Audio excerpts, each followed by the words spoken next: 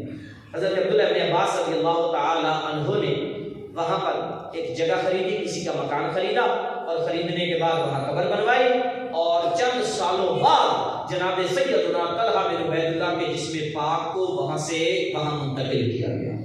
اور تاریخ والے لکھتے ہیں اتنے سال گزرنے کے بعد بھی جو آپ کے پنڈلی پر زخم لگا تھا اور بڑی رگ جو ہے نا وہ کھل گئی تھی, پھٹ گئی تھی, جس سے خون نکل رہا تھا, تو جب ہم نے اتنے سالوں بعد آپ کے جسم اطہر کو نکالا, اس جگہ کو دیکھا تو زخم ایسے تھا جیسے ابھی لگا ہوا, تازہ زخم تھا. یہ حضور کے غلام ہیں. غلامان زمین میلی نہیں ہوتی, زمن میلا نہیں ہوتا, غلامان محمد کا کفن میلا نہیں ہوگا. جو حضور کے سچے غلام ہوتے ہیں نا, ان کا تو کفن بھی میلا نہیں ہوتا. اور باتیں تو اپنی جگہ پر رہی. میں عرض کر رہا تھا جناب سیدنا طلحہ بن عبید اللہ رضی اللہ تعالی عنہ نبی پاک صلی اللہ تعالی علیہ وآلہ وسلم کے بڑے ہی پیارے جلیل القدر صحابی, حضور علیہ السلام پر اپنی جان کو نچھاور کرنے والے، اور آپ رضی اللہ تعالی عنہ کا جو وصال ہے نا یہ ہے 10 جمادی الاخر، یہ جو مہینہ ابھی گزر رہا ہے اس کی جو 10 تاریخ تھی 10 جمادی الاخر 36 سنہ ہجری، جنگ جمل کے اندر آپ رضی اللہ تعالی عنہ کو تیر لگا، اور اس تیر کے لگنے کی وجہ سے آپ رضی اللہ تعالی عنہ کی شہادت ہوئی۔ حضرت جب غزوہ بدر تھا اس موقع پر حضرت طلحہ بن عبید اللہ اور حضرت سعید بن زید ان دونوں کو نبی پاک علیہ السلام نے بھیجا کہ تم جاؤ اور کہیں چھپ کر ابو سفیان کے قافلے کو دیکھو۔ یہ دونوں تشریف لے گئے حضور کے فرمان پر، اور انہوں نے چھپ کر ابو سفیان کے قافلے کو دیکھا۔ حضور کو پیغام پہنچانے جب مدینے پہنچے تو نبی پاک کو پیغام پہلے مل گیا تھا۔ حضور علیہ السلام اپنے ساتھ 313 صحابہ کو لے کر میدان بدر کی طرف روانہ ہو چکے تھے۔ یہ دونوں حضور کے فرمان پر وہاں بیٹھے رہے تھے، اور یہ بعد میں جب مدینے آئے تو پتہ چلا کہ حضور تو جا چکے ہیں۔ انہوں نے پھر پیچھے سے سواریاں اپنی تیار کی اور یہ بھی میدان بدر کی جانب چل پڑے۔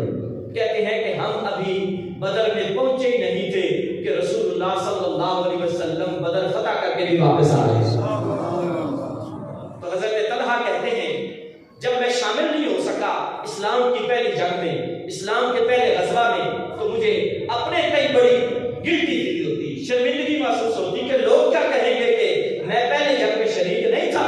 تو نبی پاک علیہ توجہ کیجیے گا، نبی پاک علیہ السلام نے میری اس کیفیت کو جب دیکھا تو دیکھ کر فرمایا طلحہ تم پریشان نہ ہو، تم غمگین نہ ہو، تم کون سا اپنی مرضی سے گئے تھے، تم میرے کہنے پر ہی گئے تھے نا، اس لیے جب بدر والوں کا نام آئے گا تو تیرا بھی بیچ میں نام آئے گا، سعید بن زید کا بھی نام آئے گا، تیرا بھی نام آئے گا، سعید بن زید کا بھی نام آئے گا۔ اور آپ کو یہ بھی معلوم ہوگا کہ حضرت عثمان غنی بھی شامل نہیں ہو سکے تھے غزوہ بدر میں۔ وجہ کیا تھی؟ حضرت سیدہ ام کلثوم حضور کی جو شہزادی تھی وہ حضرت عثمان کے نکاح میں تھی، ان دنوں میں وہ بیمار تھی، تو وہ فوت ہو گئی، اور ان کی تدفین کر رہے تھے حضرت عثمان غنی کہ جب حضور کی طرف سے پیغام پہنچا کہ اللہ نے مسلمانوں کو بدر میں فتح عطا فرمائی۔ تو اور بھی چند صحابہ ایسے ہیں کہ جو شامل نہیں ہوئے بدر میں، لیکن جب بدر والوں کا نام آئے گا 313 گنے جائیں گے تو ان میں ان کو بھی شامل کیا جائے گا۔ یہ حضور کا فرمان تھا۔ ان میں ایک حضرت سیدنا طلحہ بن عبید اللہ بھی تھے۔ یہ عشرہ مبشرہ میں سے ہیں، 5واں نمبر ہے ان کا عشرہ مبشرہ میں سے۔ پہلے 4 خلفائے راشدین ہیں، 5واں نمبر ان کا ہے حضرت سیدنا طلحہ بن عبید اللہ، رسول اللہ کے بڑے جلیل القدر صحابی ہیں، ساری زندگی حضور ان سے راضی رہے، ان سے راضی رہے۔ اللہ رب العالمین کی بارگاہ میں دعا ہے جو ہم نے سنا رب عمل کی توفیق عطا فرمائے۔ وآخر دعوانا ان الحمد للہ۔